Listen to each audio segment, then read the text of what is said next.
Greetings, ladies and gentlemen, and welcome to this latest narration of the web series, The Survivor Becomes the Dungeon. If you're new to the series, there is a playlist listed down below in the description. And as always, I hope that you enjoy. Chapter 43. Bitmori Point of View. I don't have these thoughts very often, but they're always there in the back of my non-existent head. What am I? It's just been over a few weeks, and I've done things no human could possibly manage. At least none that I've ever known. I've carved the very stone and earth around me with only a thought. I'm almost sure I have consumed the souls of beings numbering in the double digits. I brought a world-ending virus from my world into this one, yet muted it to be under my control. I brought the dead back to life and created new life out of nothing but a name. In less than a month. So, what am I? Am I a god? A demigod even? If I am a god, what does that make the being that put me here? If I'm not a god, then what am I? What is a dungeon core, and why am I one now? What about the other dungeon core below my mountain? They've been around for 100 years at least, yet they've made no real attempt to contact me or anyone in that time. Were they another person of some kind? Someone like me? Or was it something primal and simple-minded, like the other historical dungeon calls that were in Revire's mind during our first conversation? I don't like not knowing these things. Whenever I had questions, I would seek out answers. Hell, I would seek out answers to questions I didn't even have yet. But for all my curiosity, here I am, stuck at the top of a mountain of all things, bound to my little self-made pedestal, surrounded by the doodles of a lunatic rock.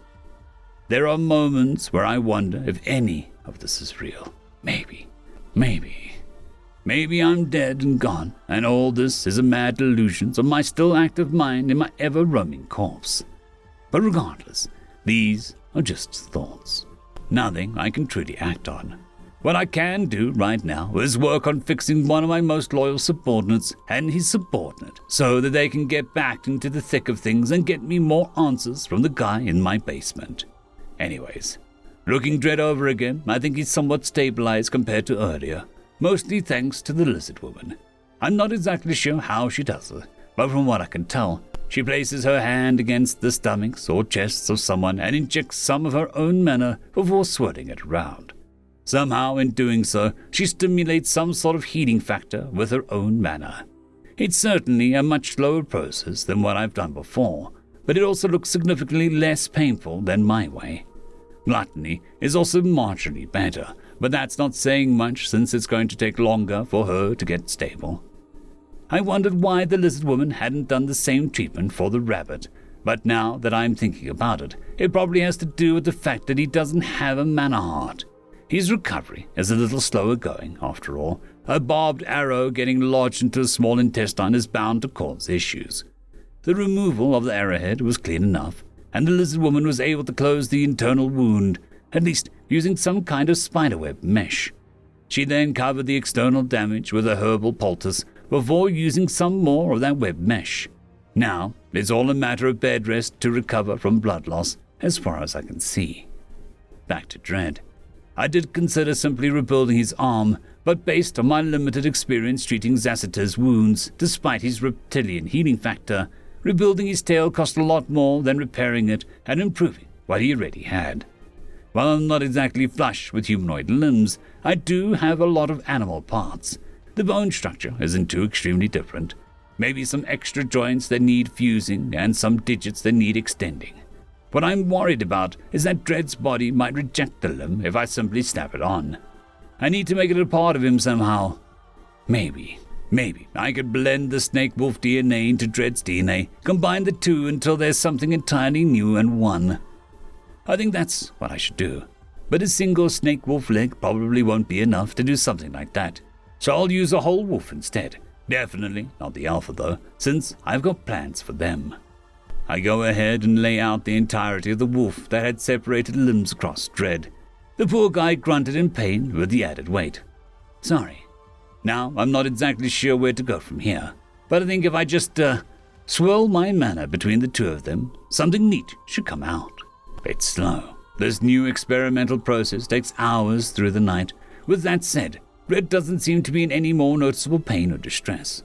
The snake wolf has all but disintegrated into nothing but a pile of bones and fur scraps.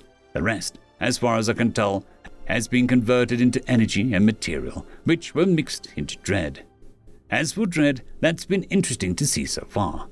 He developed more animalistic features. His ears have seemingly melted into his head before sprouting out the top of his head and appearing more canine than earlier.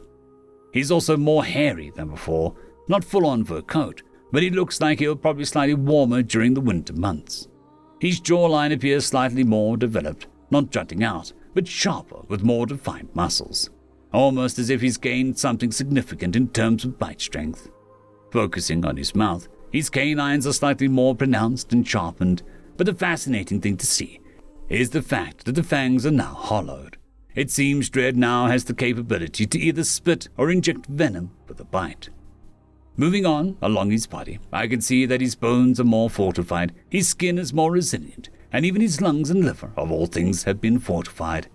While his new arm is undoubtedly strong, his legs are the real turnout. He didn't look like he skipped leg day before, but now he's got the legs of a sprinter, strong and able to carry him for long strides, great for running away or quickly closing in on a target. There was one odd little detail that really had no benefit, but Dread now has a tail, a somewhat fluffy one at that. Looking at him now, it might be a little on the nose to call him Dread Wolf, but he certainly has the intimidating air about him, even if he's certainly sleeping peacefully. I'm cleaning up the scraps of fur and parts that didn't blend into his Dread when I hear a clattering of wooden boxes and cups in the entrance. Redirecting my attention towards the entrance to the cave, I spot the lizard woman as she seems to stare at Dread. "Is there something wrong?" I asked her gently, wondering what could have possibly spooked her. Even then, she jumps as she looks around before clearing her throat and speaks up. Sorry, Vitmoria, it's just, who's that? What happened to Dread?"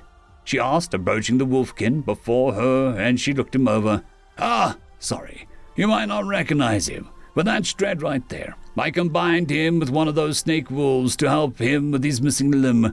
One thing led to another, and I ended up using more of the wolf than I intended," I explained, though I couldn't help but feel a little accomplished in the discovery of mine. Despite her reptilian skin, I could see the color drain from her face as she swallowed before looking around. You mean you just made a baby skin like that?" Yeah, I guess I did." End of chapter. There is a new legend on the horizon. Blueberry Cat has taken the T6 Patreon spot. Thank you very much, and I'm sure that I speak for everyone when I say that. I would just like to thank our T5 members, Lord Azrekahl, AmbroseKTal, Quantem Wensday, Dragzoon W.R.E, Blueberry Cat, Cam Maxwell, Casper Arnholtz, Bushmaster 177, and Leslie 517. Thank you very much.